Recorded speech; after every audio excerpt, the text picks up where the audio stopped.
નમસ્કાર વિદ્યાર્થી મિત્રો, હું Parth Jogalputra global group of school તેમજ વાસુદેવ વિદ્યાલય ઓનલાઈન એજ્યુકેશનમાં આપનું હાર્દિક સ્વાગત કરું છું.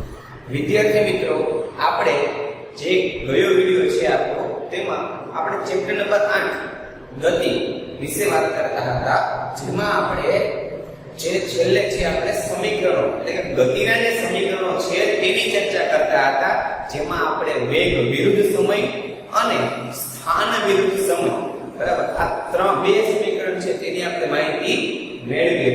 હવે જે છેલ્લું સમીકરણ છે સ્થાન વિરુદ્ધ વેગ, પહેલા બે સમીકરણ હતા તો મેં તમને કીધું કે ખાસ તે બંને તમારે લખી અને પાકા કરવા રહેશે, તો જ તમને એના પછીનો જે પહેલું સમીકરણ આવડશે તમને, બરાબર, બીજું આવડશે, બીજું સમીકરણ આવડશે તો ત્રીજું આવડશે. કારણ કે એક સમીકરણ છે તે બીજા સમીકરણ સાથે શું હોય, એકબીજા સાથે જોડાયેલું હોય એટલે સંકળાયેલું, બરાબર.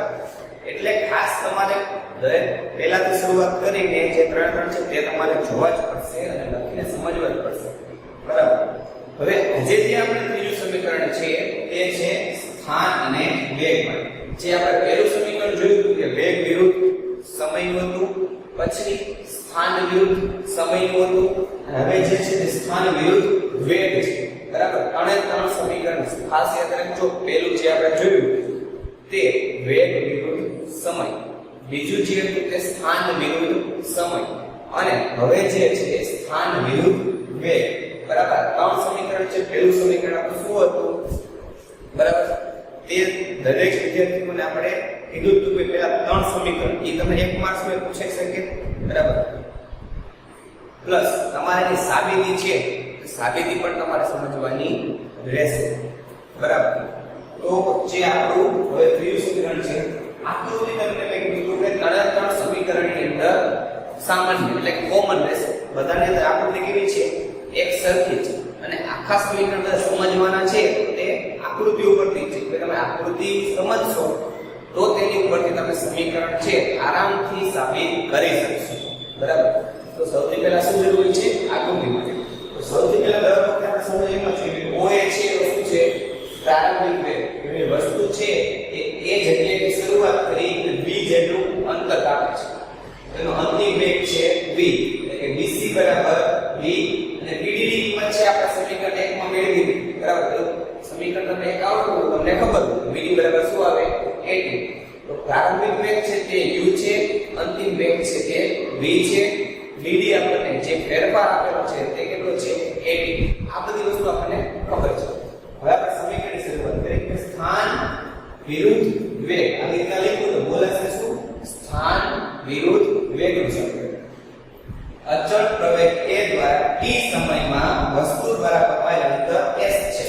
આ અંતર s, સમય t, પ્રવેગ a, એટલે કે ભાઈ અચળ પ્રવેગ, પ્રવેગ કયો છે, અચળ, t જેટલો છે સમય, એટલે કે ભાઈ અચળ પ્રવેગમાં t જેટલા સમયગાળામાં s જેટલું કરે છે અંતર કાપે છે. શું કાપે છે, s જેટલું અંતર કાપે છે, બરાબર. તો આપણે s જેટલું અંતર ગોતવાનું છે. એટલે હું કીધું કે ભાઈ આલેખમાં જે તમને આલેખ આપેલો છે તેની અંદર સમલંબ ચતુષ્કોણ OABC, અને C, આપણે ત્રણ આલેખની અંદર તેની ચર્ચા કરી હતી કે ભાઈ OABC, એટલે આનું આપણે ક્ષેત્રફળ ગોતવું, બરાબર. કોની સાપેક્ષે, સ્થાન અને વેગના સાપેક્ષે.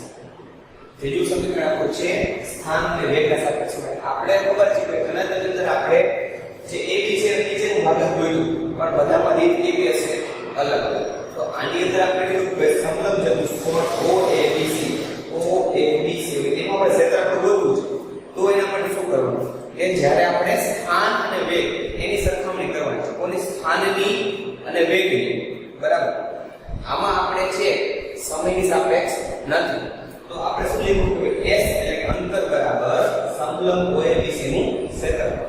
તો s બરાબર આપણે લેવાનું થશે કે ભાઈ s બરાબર પ્રારંભિક વેગ, જે આપણો શરૂઆતનો વેગ છે ને કેટલો હતો આપણો OA, એટલે કે u છે આપણો તે, અને જે અંતિમ વેગ BC છે તેનો કરવાનો સરવાળો.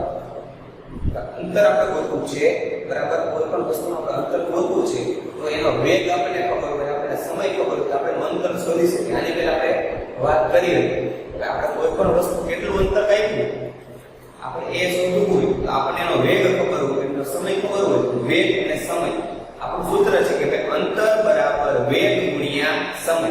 તો એ જ સૂત્ર મેં મૂક્યું છે કે વેગ ગુણ્યા સમય. પણ આપણને વેગ બે આપેલા છે, પ્રારંભિક વેગ આપેલો છે, અંતિમ વેગ આપેલો છે. એટલે મેં શું લખ્યું? પ્રારંભિક વેગ પ્લસ અંતિમ વેગ છેદમાં 2 ગુણ્યા સમય.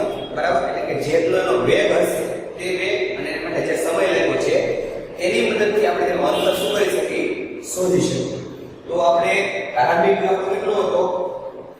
ઓય. આનું સૂત્ર મસ્ત મૂક્યું ઓય પ્લસ અંતિમ વેગ આપણો કેટલો હતો? અંતિમ વેગ આપણો BC. તમે અંતિમ વેગ કેટલો લખ્યો? BC છેદમાં 2 ના 2 સમય આપણે કેટલો હતો? O થી C. આપણે શું લખ્યું? OC. હવે આ તો પડી ગઈ કે તમને ટેક્સ્ટબુક ની અંદર સીધે સીધું લખેલું છે કે OA BC છેદમાં 2 ગુણ્યા OC. તો અમે લોકોને કન્ફ્યુઝન ન થાય એટલા માટે મેં ઉપર લખી જ નાખ્યું કે OA છે તે આપણો પ્રારંભિક વેગ છે, BC છે તે આપણો અંતિમ વેગ છે, OC છે તે આપણો સમય છે. બરાબર? એટલે તમારો જે કહેવાય ને કે ડાઉટ છે તે ક્લિયર થઈ જશે. બરાબર? હવે આપણને એની અંદર બધાની આપણે શું આપેલી છે? વેલ્યુ. એટલે કે આપણને બધાની કિંમત આપેલી છે. OA છે તો OA બરાબર શું થાય? U. તો હું OA ની જગ્યાએ શું મૂકીશ? U. તો S બરાબર OA ની જગ્યાએ મૂકી દીધું U. તો BC. તો BC બરાબર આપણને એવો છે B. તો હું મૂકીશ B. બરાબર? પછી આપણે કીધું OC. OC બરાબર આપણે છે T. તો OC ની જગ્યાએ હું મૂકીશ T છેદમાં 2. તો આપણને કંઈક આવું સૂત્ર મળ્યું કે ભાઈ અંતર S છે તે અંતર છે. અંતર S બરાબર U plus V છેદમાં 2 ગુણ્યા T. હવે જે સમજવાનું છે બરાબર આ સમીકરણ અંદર ખાસ સમજવાની વસ્તુ હોય તો હવે લખી છે આપણે એને નામ આપી દીધું સમીકરણ નંબર 1. હવે આપણને જો તમને પહેલું સમીકરણ આવડતું બરાબર વેગ વિરુદ્ધ સમય વાળું, કયું? વેગ વિરુદ્ધ સમય વાળું. તો એ સૂત્રની મદદથી આપણે t ની કિંમત જે આ સમય છે ને સમય એ શું કામ આપણે દૂર કરવું છે તમને કે ભાઈ આપણે આ સૂત્ર છે સ્થાન વિરુદ્ધ વેગનું છે, આમાં આપણે સમય લેવાનો નથી. તો આપણે સમયની જગ્યાએ આપણે જે સૂત્ર છે ને વેગ વિરુદ્ધ સમયનું સૂત્ર એની મદદથી આપણે t ની કિંમત મેળવશું. t ની કિંમત કેટલી લેવાની છે? v - u છેદમાં 1.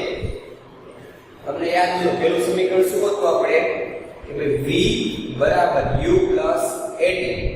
v બરાબર u plus 18.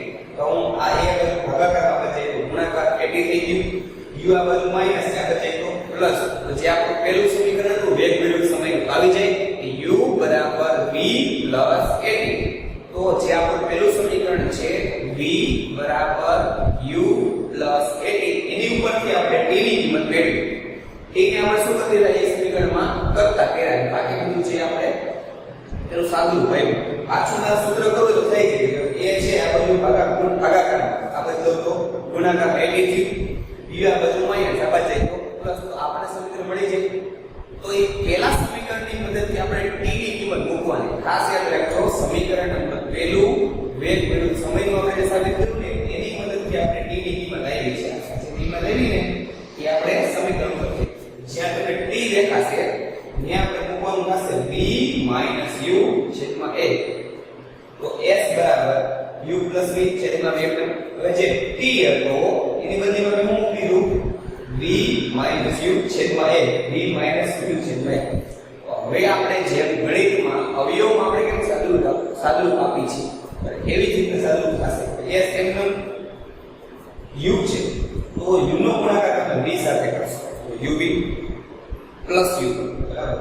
પછી u નો ગુણાકાર તમે માઈનસ u સાથે કરશો તો માઈનસ u સ્ક્વેર. પછી v નો ગુણાકાર તમે માઈનસ u. એટલે કે તમારે એનું સિમ્પલી આપણે જે અવયવીકરણમાં સાદુરૂપ આપી એવી રીતના જ સાદુરૂપ આપવાનું છે. તો એની મદદથી જે આપણે છેલ્લું સૂત્ર મળશે 2aas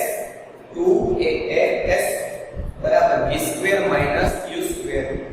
ખાસ આ આપણું સૂત્ર સાબિત થઈ ગયું. આપણે અત્યાર સુધીમાં 3 સૂત્ર સાબિત કરી દીધા, બરાબર. તો ત્રણે ત્રણ સૂત્ર તમને ખાસ આવડવા ફરજિયાત છે. આ સૂત્ર છે, આ બધા સૂત્રની મદદથી આપણે દાખલા પણ ગણવાના આવશે. તમને એવું પૂછવામાં આવે કે સ્થાન વિરુદ્ધ વેગનું સમીકરણ જણાવો, 1 માર્ક્સ. તો તમારે માત્ર ખાલી સમીકરણ લખવાનું કે ભાઈ 2as બરાબર b² - u², જે આપણે સાબિત કરવાનું હતું સ્થાન વિરુદ્ધ વેગ માટેનું સમીકરણ આપણે સાબિત થઈ, બરાબર. તો આપણે જે ત્રણ સમીકરણ સાબિત કર્યા એ પહેલા સૂત્રો યાદ રાખવાના. પહેલું શું હતું? v u ab, બરાબર. s બરાબર બીજું શું? s બરાબર uv plus 1/2 at². બીજું શું? s બરાબર uv plus 1/2 at². ત્રીજું આપણે સાબિત કર્યું કે 2as બરાબર b² - u².